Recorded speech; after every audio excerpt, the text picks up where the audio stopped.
और बुलेटिन में सबसे पहले बात विधानसभा की आज की कार्रवाई की। तो विधानसभा में फिर से फोन टैपिंग का मुद्दा आज उठा। विपक्ष ने सरकार पर आरोप लगाया और कहा नियमों के विपरीत जाकर फोन टैप किए गए, फिर बाद में बीजेपी को बदनाम किया। संसदीय कार्य मंत्री शांति धारीवाल का भी इसे लेकर बयान आया। उन्होंने कहा कि राज्य सरकार ने नियमों का पालन किया है, निजता न पहले भंग की और न ही भंग करेंगे। सदन में नेता प्रतिपक्ष गुलाब चंद कटारिया का भी इसे लेकर वक्तव्य था। उन्होंने कहा सत्यता की आप मूर्ति हैं, आप एक काम करवा दो, गजेंद्र सिंह शेखावत का वॉइस टेस्ट करवा दो, दूध का दूध पानी का पानी आ जाएगा सामने। उपनेता प्रतिपक्ष राजेंद्र राठौर सदन में बोले और कहा कि जांच सीबीआई से कराई जाए, मेरा ये प्रस्ताव है।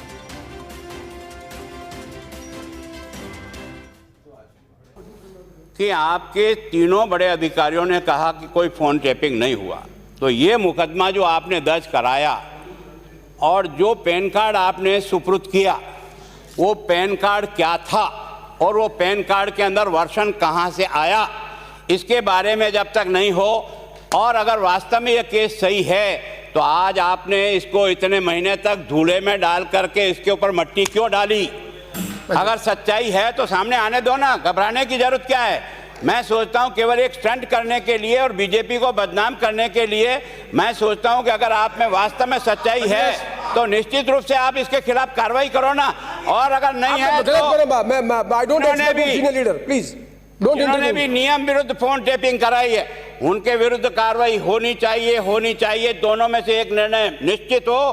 फोन टैपिंग हुआ है, इलीगल हुआ है, बिना परमिशन से हुआ है, बिना विभाग की जानकारी से हुआ है, जिसको कोई कर नहीं सकता, जो आपने किया है और जिसके आधार पर आपने सरकारी मुख्य सचेतक के नाते जो एफआईआर दर्ज कराई है, इसका मतलब ये कांग्रेस पार्टी की मिली भगत के कारण से मुकदमा दर्ज हुआ कि नहीं हुआ, इसके बारे में जवाब देना।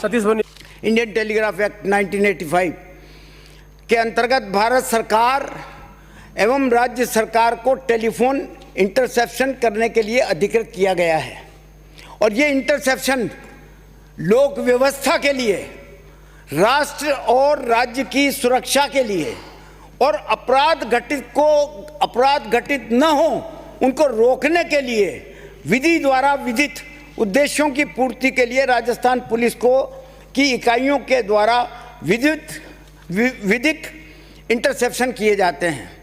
पुलिस की कई इकाइयाँ हैं, एसीबी है, एसओजी है, ये है, वो है, तो आप जानते हैं, आप तो बरसों होम मिनिस्टर रहे हैं। और ये व्यवस्था कोई राजस्थान के लिए नहीं है, पूरे राज्यों के लिए है।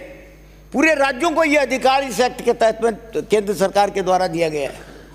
आवश्यक होने पर इंटर स्टेट इंसेप्शन की अनुमति भी केंद्र सरकार देती है, ये कोई नई बात नहीं है। नियमानुसार मुख्य सचिव की अध्यक्षता में गठित कमेटी द्वारा नियमित रूप से इंटरसेप्शन संबंधी प्रकरणों की समीक्षा भी की जाती है। 6 महीने तक देखते हैं, 6 महीने तक देखने के बाद में उसकी समीक्षा करने के बाद में उसको पूरी कार्रवाई को तलब कर देते हैं। राज्य सरकार ने सख्ती से इन नियमों का अनुसरण किया तथा कहीं भी इस संबंध में कोई रिलैक्सेशन नहीं दिया, ऐसा कुछ भी नहीं किया जो माननीय सदस्यों की चिंता का आधार बन सके। मैं ये भी बताना चाहता हूं कि हमारी परंपरा रही है कि हमने किसी भी जनप्रतिनिधि की कोई निजता न तो पहले भंग की है और न ही आगे भंग करेंगे। यदि किसी सदस्य को इसमें कोई शिकायत है कि मेरी निजता भंग हो रही है, अध्यक्ष महोदय को शिकायत कर सकता है। हुई है क्या किसी की निजता भंग?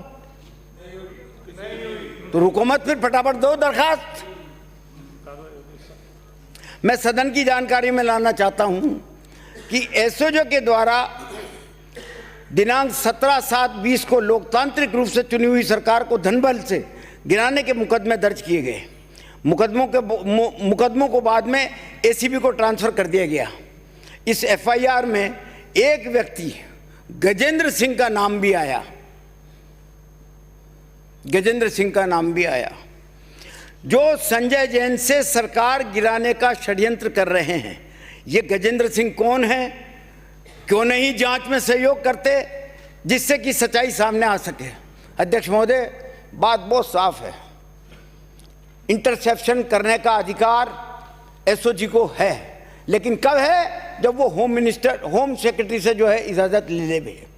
होम सेक्रेटरी से इजाज़त ले ली एडीजे एसीबी ने, एसओजी ने, और एसओजी ने उसको अधिकृत किया विजयपाल सिंह, क्या नाम था, विजय कुमार राय को। विजय कुमार राय जो है वो इस लोगर सेक्शन का इंचार्ज है, सीआई लेवल का आदमी है, वो इंचार्ज है। उसको इजाज़त दी गई कि तुम इनसे करो, क्योंकि खबर ये थी कि साहब कुछ जो है आपके अवैध हथियारों का और विस्फोटकों का के बाबत जो है उसको इंटरसेप्शन की इजाज़त दी गई थी।